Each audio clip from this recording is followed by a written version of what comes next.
Hey guys, thank you so much for listening to the podcast and subscribing. Make sure you share it with your friends if you love it. And also, who do you think I should try to get on next? Message me at Jeff Groovy on Facebook or Instagram. Hey everyone, today's episode is brought to you by Vivo Life.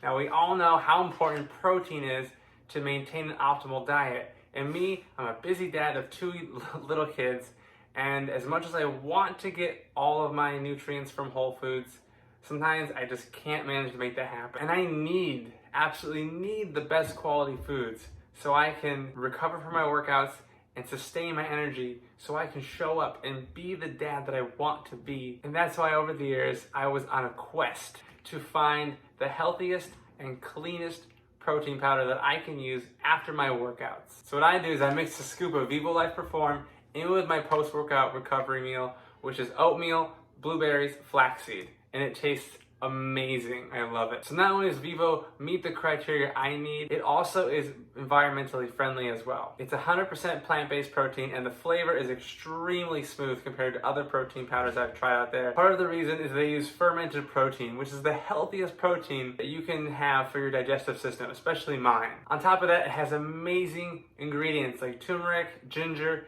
and reishi mushrooms. What's so freaking awesome is that Vivo Life stands behind their product, and if you don't feel the difference in 30 days, they give you a full refund, no questions asked. So I get it. We're all unique. We're all different. We have different preferences. You be the judge yourself. Go to vivolife.com, and at the checkout, use the coupon code PERFECT10 for 10% off your first order. And by the way, my favorite flavor is the banana and cinnamon. It's about growing as a person. Your best is completely unique to you. Hey everyone, thanks for joining me today on episode 20 of Fuck Perfect. I'm here with the author Zarina Garrison, author of Dr. Widow. Thank you so much for joining me. Thank you for having me. Absolutely. And so give us an introduction to you. How did you end up where you are right now? It doesn't have to be maybe about the book yet, but how did you get here? Yeah, I never thought I'd be here, to be honest with you, in this position. My 20s and early 30s have had a lot of interesting life challenges thrown at me, um, up to and including the reason why I wrote the book, which was losing my husband very young. Um, I've worked very hard most of my life, working and being a student full time, things like that. We wanted to travel the world and do stuff, and I had married my high school sweetheart, and all of that kind of was taken away overnight due to a car accident, and it was the most challenging event I've experienced in my life thus far. But I had two children at the time, two babies under the age of two, and it I was, in general, try to keep a very positive, motivated outlook on life, and they pulled me through. And 3 years later, this book happened, which is kind of surreal. Never thought I'd be writing a book like this, but here we are. Hmm. And I'm sorry for obviously how you got here. And I think there's a lot of, you look back at this sounds so awful, I think, but it's true. I was just talking about this the last podcast where there's a lot of things that people tend to be grateful for and they only think about the good things. And typically out of there's pleasure and pain, and sometimes pain when you look back at the course of your life, it's shaped by the choice you make to deal with your pain, right? And it might be a really bad reason that you're here, but you're here nonetheless, right? And it's like, okay, there is actually meaning to this pain, and to me it actually helps from things that I've gone through and lost. Where if there's a meaning to your pain, it's like, okay, at least there's something that's coming out of it. Have you found that helpful to you, like with the challenges that you've kind of gone through since the loss of your husband and this book? Have you thought, well, at least I'm honoring, like, this is something, right? Yeah, absolutely. I think that I try to look as with mistakes you make in life too. I think anytime you have a mistake made or you have a challenge that's thrown at you unexpectedly, there is a choice. You Hmm. can fall victim to it and have kind of this defeatist attitude, or you can go the other direction and overcome that challenge and come out of it that much better, that much stronger. My kids are a prime example of this. My children were both adopted out of foster care when they were infants, and to have that be their beginning and lose a parent as young as they did, and they still woke up smiling every day, was truly an inspiration for me to want to model that behavior as their parent and be Mm-hmm. that way myself. You you try to make sense of tragedies like this, especially when they happen unexpectedly, Mm-hmm. um, and you try to rationalize it, and that part's never going to actually fulfill you. It's the what can I learn through this pain? How can I grow through this pain? That Right. really helps you move forward. I think in a very functional, healthy way. And Yeah. I go ahead. Um, in a much in the same in the, with the same perspective and mindset, but on a much smaller level, the idea of therapy versus coaching, they both have their place, and sometimes people need to figure out what they want out of the each avenue, and so a lot of times in therapy, you end up talking about the past, like, and you end up discovering more about the past, like how did you feel about it, all those other things. But the thing I liked about coaching from my personal experience is that I went to therapy for a few years, and I went for with one issue, and I ended up with like a notebook full of stuff, and I was like, holy shit, this is too much. And when I was listening to Tony Robbins speak in person, he was like, okay, everyone has a story, everyone has this past, everyone has pain. What do you want to focus on? Do you want to focus on the pain, or do you want to focus on what you want? And that to me was like a huge, just like, what? Like, I can do that? And so everyone gives their problems and their pain so much significance that it becomes their identity. Like, if someone, for example, is trying to quit smoking and they think they're a smoker, they think I am just a smoker. No, you're actually a person who's choosing to smoke, right? If you can separate it from the I am statements, right? It Yeah. becomes less of your identity. Like, well, what do you want to do? Okay, I want to stop smoking. Okay, here you go. And not to trivialize any of our losses, but it's similar in that way of like, okay, I can be this, focus on this problem and this pain forever, or I can sort of, like you said so beautifully, growing from it, learning from it, which is so freaking hard. Yes. Right? It's challenging. Yes.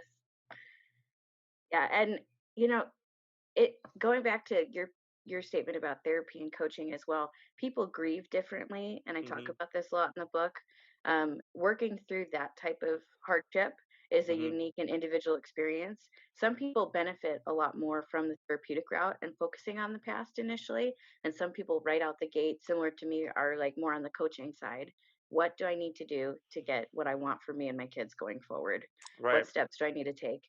um, and I actually found actually providing therapy to others who are experiencing the same challenges I were. So going to widow support groups and Mhm. sharing stories and helping motivate them actually was the best therapy, quote unquote, for me going through the grieving process because I was no longer alone. It wasn't a, like you Mm. said, it wasn't a I am alone statement. I'm not alone. I actually have a whole community of people with Yeah. strength and power that we can pull from if we share. So Yeah. This might that's really good, and this might be a different sort of avenue or a different type of podcast today, because of this topic, and it is really touching and personal to both of us. I know when I lost my mom, and people would just say sorry for your loss, sorry for your loss. It really annoyed me. It really, really did. And I get that people just need it. They want to say something, but the thing is, man, I don't know. The thing is, like, when people want to say something, it's their own reasons. That's like their checklist. Like, oh, I gotta say something because this yes, is awful. And they say, well, I don't know what to say, so they say, I'm sorry for your loss. Now, sometimes people say it because it's the cliche thing to say, and some people say it because it's the safe thing to say, right. right? And so I got really irritated because I felt like everyone had the checklist, and I knew that after they said it, I wouldn't hear from them Yeah, it's there's in the widow community at least, again. we talk a lot about how your phone book changes after you lose a spouse. And Interesting. sometimes it's intentional, right? Some people just don't know how to handle that or Hmm. engage with you after that happens, and they just systematically back out of your lives socially. Some people struggle with like family arguments or things of issues of inheritance. I mean, every situation is unique, but your phone book definitely alters because there's people who are patient enough and willing to work with you through your healing process and even try to heal with you, and there's those that just for for their own comfort level prefer to back out of that situation.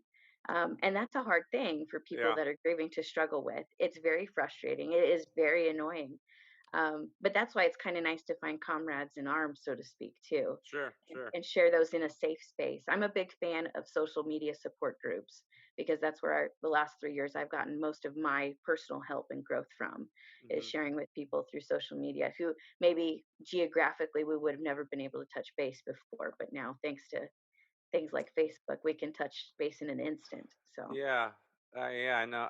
I know what you mean. Like when I had heard a few friends like their mom or dad passed away, I was, man, this is weird. I was eager to help them because I knew how much it sucked to be alone in that, yeah, and so kind of reaching out to them.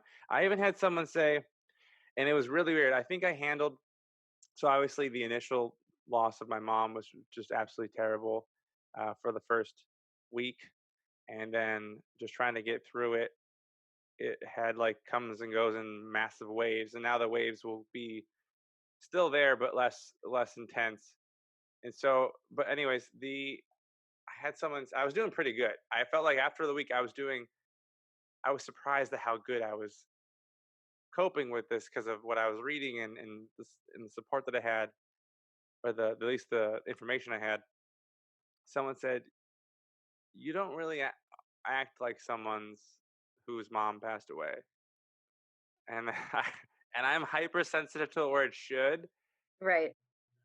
Yep. So on top of that, I was like, "Oh, really? How should I be acting? How should I be acting for you?" Like it was just, I was kind of so surprised and pissed. Uh, and like you said, it's a really interesting, difficult process and unique for everyone to go through. So how, man, this it's almost, and I don't know, you could talk about anything because it's so obvious. But how in your life did you seek perfection? And to clarify, in perfection, it's not about 100% or A plus. It's Yeah, about your expectations and meeting them 100%. right. So how are you focusing on perfection in one area, and then that shifted to progress? Right. And you nailed it on the head when you said people, you don't act the way you should for being in your current situation. There's a lot of assumptions, not just about grieving, that people just put on other people. I don't know why Mhm. we do this to ourselves, but there's kind of a stigma, right? If you're a widow, you're supposed to have some black shawl around your head and walk around the streets just leading a life of loneliness. And that was certainly not going to be the mold that I was going to fit into ever. I had two Mhm. young babies still to raise. I still wanted to be socially active. So I actually withheld that information from new people for a long time, that I was a widow or that I had been experiencing that. It just seemed easier than trying to explain and then see that look on their faces of judgment or discomfort.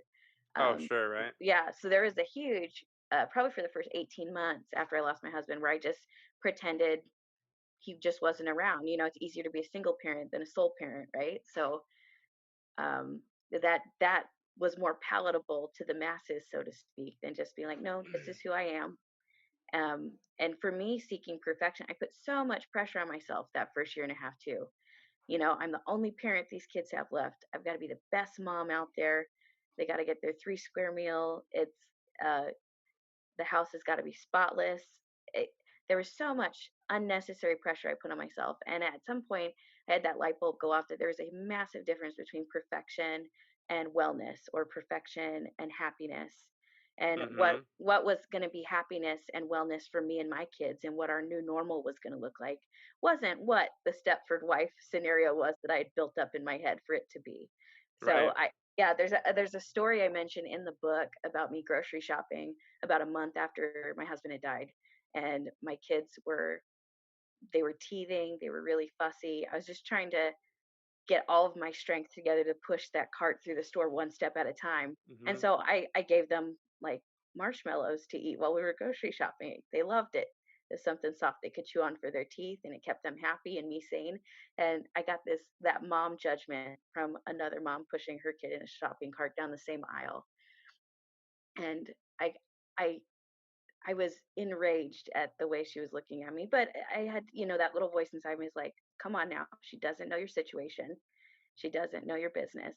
Use this as a teaching opportunity instead of something where you set a bad example for your kids. And so I pulled her aside and I said, "Thank you so much for being concerned about my kids and their well-being, but this is not how I would expect my kids to treat somebody who's going through X, Y, and Z." And and once I kind of explained that to her, she just totally shut down, I think, and really realized that her approach was probably not the way it should have been, especially in a public Did context. you So, tell her? oh, I did. Yeah. It's one of the few moments early on where I was like, "Hey, my husband just died. You need to back off. This That is me and my normal right now." So, but it was a huge I empowering love that moment for story. me too. Yeah. It's very Uh, mhm. pretty woman. Like, Yes. oh, you work on commission, don't you? Big Yeah. mistake. Huge. and and I tried doing it in such a way that wasn't gonna browbeat her because I don't want to fight fire with fire in that context, Right. I know what you mean. um, but it's really about raising awareness and education on this issue. Unfortunately, death is a fact of life, and Hmm. it's one that people are so phobic of that we don't talk about it enough. Hmm. We don't broach it enough, even with young people. It's very hard for children who are grieving to wrap their head around it sometimes if they've not been introduced to the concept of living and death, and what death and dying actually looks like for people. um, but yeah, going back to what you were saying, the perfection piece had to go out the window. It was never going to get achieved. What ended up happening, I call it the new normal. So this is our new normal. This is how we function. This is how we're happy. And this is how we're able to be well. So, That's absolutely amazing. hmm Um, and I think it's really really amazing, and I hope the people listening understand that you were able to get there to this mindset shift on your own. And obviously there's obviously a lot of things behind that, as seeds being planted and support groups and all these other things, but you had this perfection seeking behavior, and all you got from it was pain, and you're like, this is not going to work. I need to focus on this new normal, and that's going to bring me happiness. That's exactly what this podcast is about. That's exactly where I why I started this. I saw my mom growing up. When I was growing up, I saw my mom chasing happiness through these grass is always greener things, situations like, oh, if I only had a new house, if I only had it, if I only had blah blah blah, I'd be happy. And I'd see her get certain things and she wouldn't be happy. So I knew the happiness wasn't, you could just constantly be filling it up, right? And so when I learned study about happiness, it was mostly became a choice. It's your choice.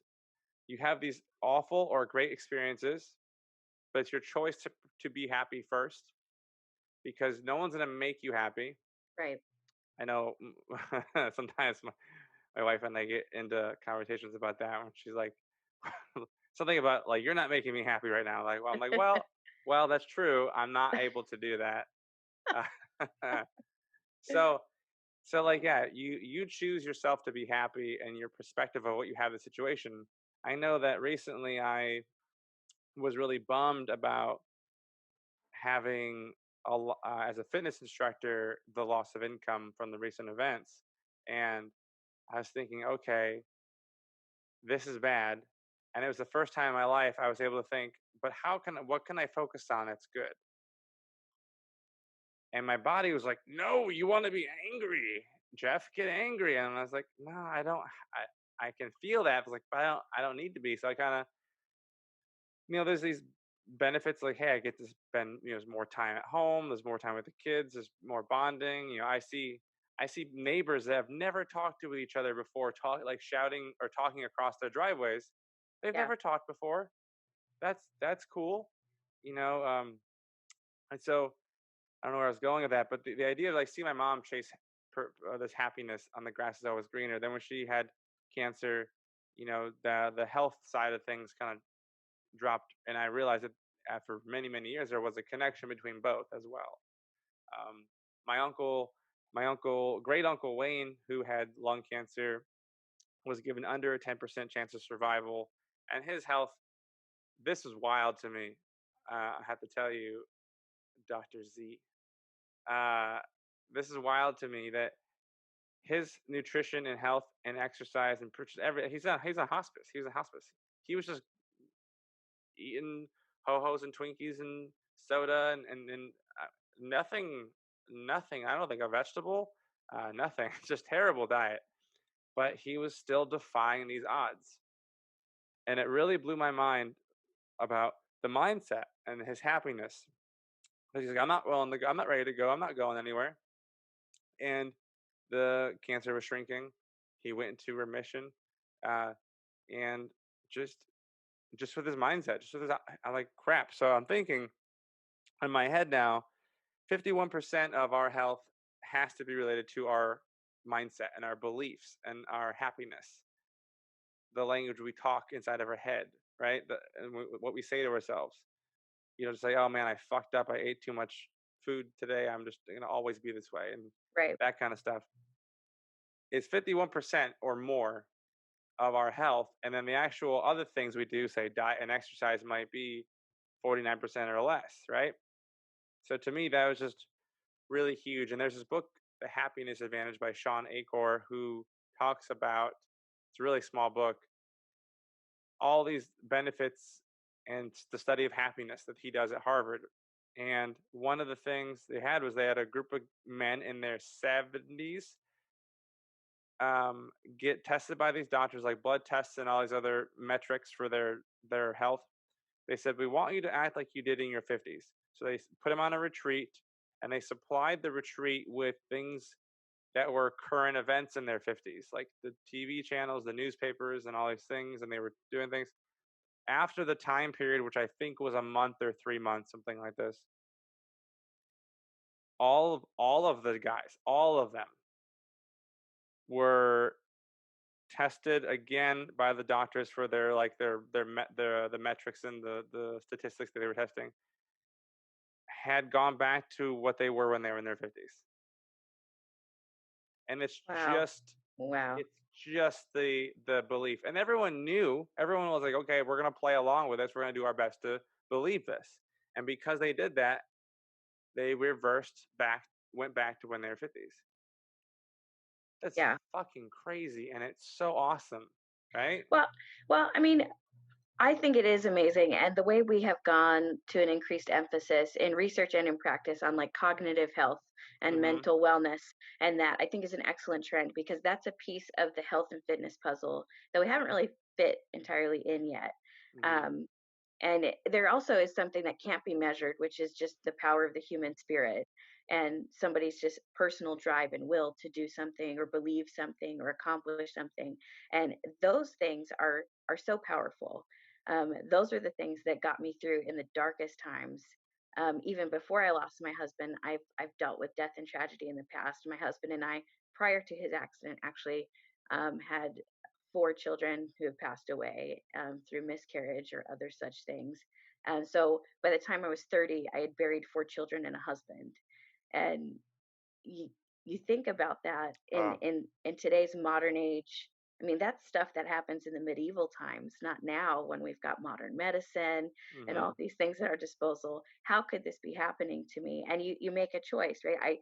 You choose to believe that this is happening for a reason, or that there's just senseless chaos and misery, and you're just woe is me the rest of your days. And you can't, in my opinion, you can't live that way. Right.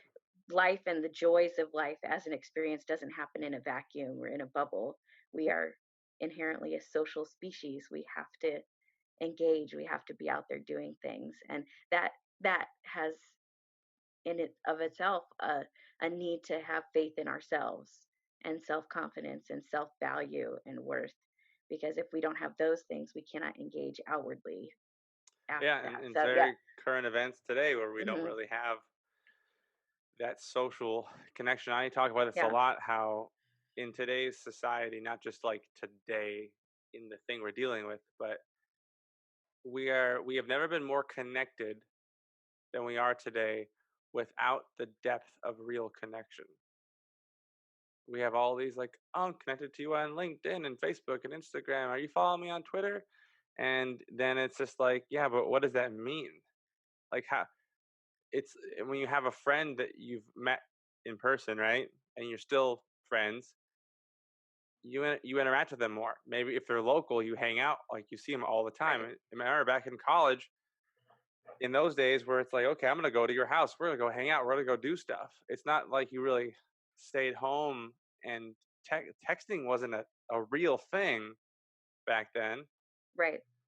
So you just didn't do it. In fact, I remember some people that did try to text me. I was like, "What the fuck are you doing? Don't text me. Just call me." And now it's the opposite. I'm like, "What the fuck are you Right. doing? Don't call me. Just text me."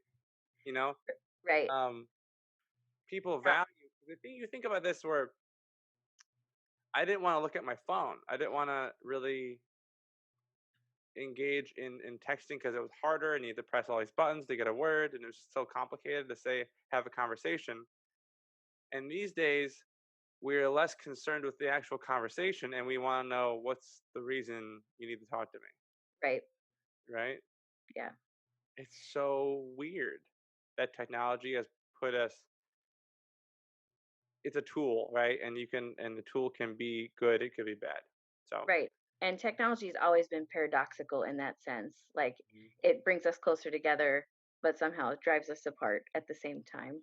I will say, in light of recent events in my neck of the woods, similar to like neighbors being neighborly for the first time ever, Mhm. I'm seeing great things happen, even with my nieces and my children, who are young people who grew up with these things in their hands. They're now playing board games together in the house and having eye contact with one another, and are able to focus and engage in a conversation face to face that they wouldn't have been able to for that same length of time. And so, silver lining, right, to all of the Yeah, of social course. distancing, that this has become a very positive thing for us. But again, that comes down to your mindset and your outlook on the situation as Yeah, well.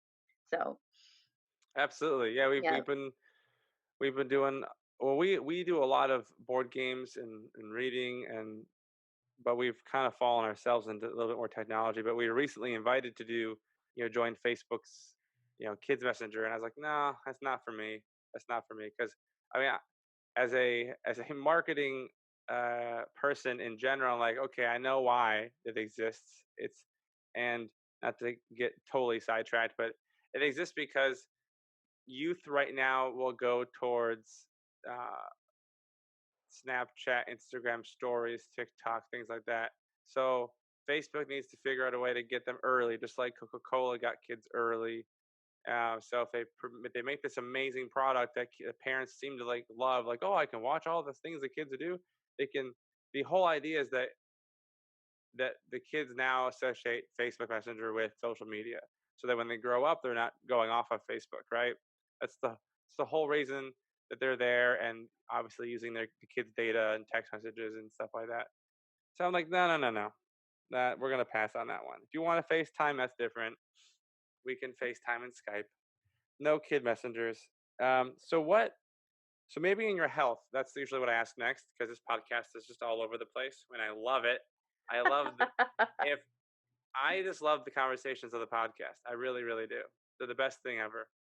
So, in what areas of your health did you used to focus on this high expectation, perfection, pain, and switch to progress? Oh my goodness. So prior to my husband's passing away, Mhm. a lot of my health was centric on the fertility issues that we were struggling with in our 20s as a young couple. And part of that was due to my weight, but I also struggled with things like PCOS and endometriosis. Finally, I was diagnosed at 29 with ovarian cancer. And it wasn't until the cancer diagnosis that insurance really would help me get a hysterectomy, which was something I desperately needed, but I had to fight for about 7 years. Um, and that's a whole nother discussion for later about the insurance industry and Mm-hmm. women's health. But I finally got the hysterectomy, and I thought I was going to be happy finally. But then a new set of perfection and pedestals got put in place. Like, well, now are you really a woman? Because you don't have any of your organs anymore. You never gave birth, like, really, to a living baby. Are you really a mom? What does it mean to be a mom? And That's all of those, intense. yeah, all of those things had to go out the window. We started training and getting licensed as a foster home, and the second I had my first foster baby placed with us, I knew that all of those silly notions of what a perfect mom was and what a biological mom was just didn't matter, right? I felt like a mom on the inside. I was going to love this baby unconditionally, protect it like it was my own. I'm a mom. Like that. That was the goal, and I finally was able to achieve it. It wasn't the way I had planned it or that I had worked it up in my head to be, but I Mm-hmm. still got to that goal nonetheless. And so that that was a health and wellness journey that I was facing in my 20s, and then very shortly after my husband passed away, you realize, oh crap, I'm my kid's only parent now. I don't want them to be orphaned. I better get fit. I better get it together, right? And Yeah, so all of the health problems that I'd had in my 20s had contributed to me being grossly overweight. I was easily over 300 pounds. And within about 2 years of losing my husband, I had dropped 100 of that. And I have that's maintained incredible. that loss. Thanks. And, I like to eat my donuts here and there and enjoy things, but I want to go further with that and see how far. I just want to be active and engaged and be there for my kids. And Mm-hmm. that means not just now, but like 50 years from now. And so they truly were like the one motivator that was missing in my previous years of health and fitness to really get me moving and grooving. There's Yeah. no idea of beauty or perfection that I was trying to achieve there so much, but it was really Mm-hmm. about being around. That was the important thing. So when that became the Yeah. priority, it just all kind of fell together. So That's really interesting that you said that too about once you had your kids, you had the motivation. I had this funny thing where before I had kids, people would tell me, "Oh, you only are able to get in shape because you don't have kids," and then after having kids, people tell me, "You only are able to get in shape because you had kids." And I was like, "What the hell? It's a lose lose on each side from these from." So people always invent some reason why, right, but yeah, for me, having I don't know, like basically three times where I like lost weight, gained weight, lost weight, gained weight, lost weight, and this last time has been the best time because it just stayed. Um, and obviously, kids are definitely a piece of that puzzle, that leverage, right? The whole idea of why people will even keep something up if they don't know is leverage. So if someone says, "Hey, you need to go on this diet for 3 months and you're going to lose 20 pounds and get super shredded," they're like, "Fine, I'll do it," and then maybe they'll get through it and they'll have abs for a month, right? right, Some people will go on these January 1st resolution diets and exercise programs, and then they get so much pain from like, "Oh my God, I can't believe I'm doing this. This was so hard. This is so painful. I'm so sore. I'm not eating what I want." And there's so much pain involved that they can't sustain it. So what I like to focus on with happiness and health is first off, you got to figure out a way that you can sustain small changes, that you can focus on happiness, not perfection, and that um, you can still have make these progress in your health. You're getting better so that you're able to keep it up. If you don't like it, you're not going to keep it up. And so I was really interested in like you said, being around for a long time. What does that look like? What does it look like to be around for a long time and not to have abs in your mid 30s? right. That's a different answer. And so you're like, wow, this is like a lifetime, a lifestyle stuff. Exactly. Yeah. Okay, so if I have like 60 years, 70 years to get through this, wow, that's a lot better than 3 months, right? Right. And you realize what is going to support that in the long haul, and it's honestly small little things, right? It's small little things. A lot of times, I'll even tell people, look at your calories, not a daily what do you call it? Daily limit. Look at a weekly limit, for example. If you take your daily limit and multiply by 7, that's your weekly limit. So there are gonna be some days where, oh fuck, I have a birthday party, I've Right. got this wedding or this event or my kids' events. If you want to have donuts in the morning, you can do it. And then the other day, you just eat a little less. And then the other day, Yeah. you're like, it's all fine. And one of the things I like doing a lot is telling people to like put a post-it note that says like happiness or some sort of positive word over the scale when they step on it. Like, are you happy? Right? If you can do that and then have a lifestyle, you're just gonna keep trending. It's gonna keep going in that way. Yeah, no, I would agree with all of those things. I've used some of those because I've known you for a while, and we've talked about this in the past. Yeah. So some of those tricks are very helpful. Um, but yeah, for me, it came down to, again, looking at the long term, the holistic piece of things, not Mhm. just the snapshot of what I want it to look like or what I want it to be like. It's like, what type of lifestyle do I want to have for me and my children? And going back to mindset shifting, I did not have the best nutritional education growing up Mhm. or nutritional opportunities. And that was certainly something as a mom I wanted to change for my children. And when I started working on being healthy and being fit, I was not only just, preaching it, I was practicing what I was preaching. I was modeling that behavior for my children.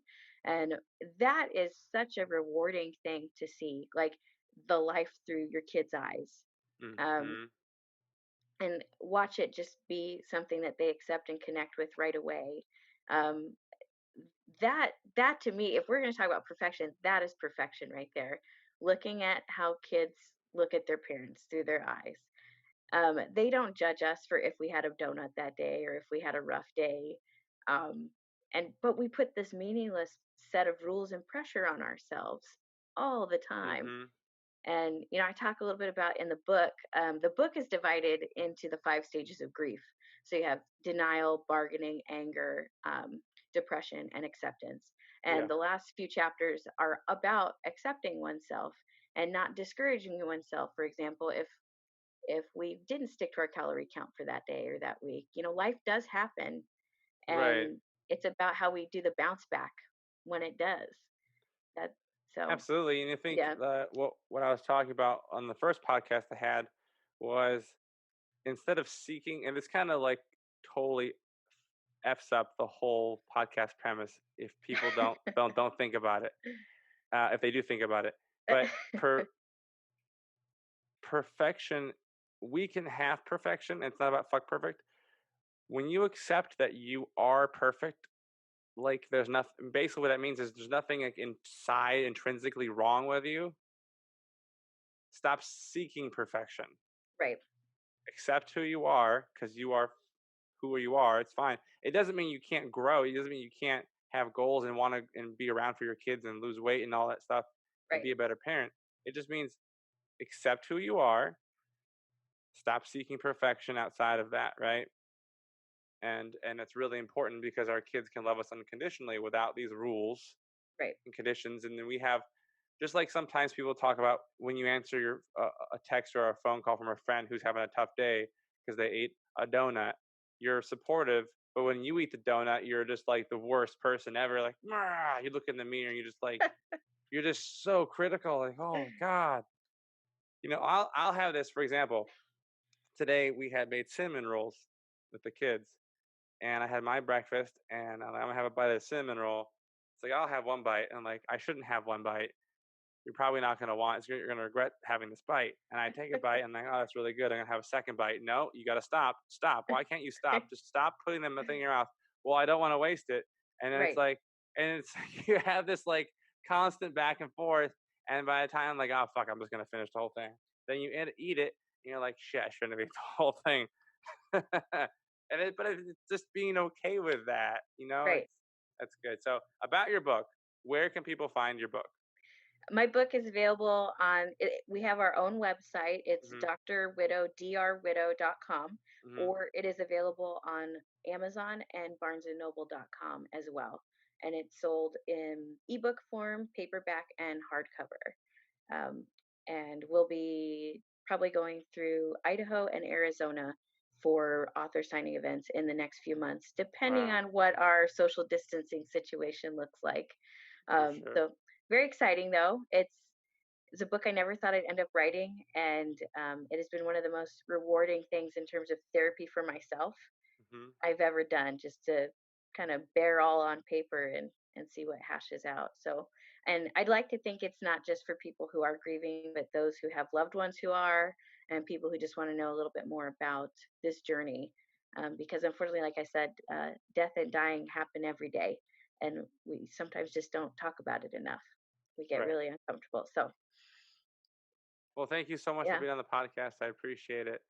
And I'll have the links to your book in the show notes as well. great. Thank you so much, and thanks for having me again. It's been a pleasure. Absolutely.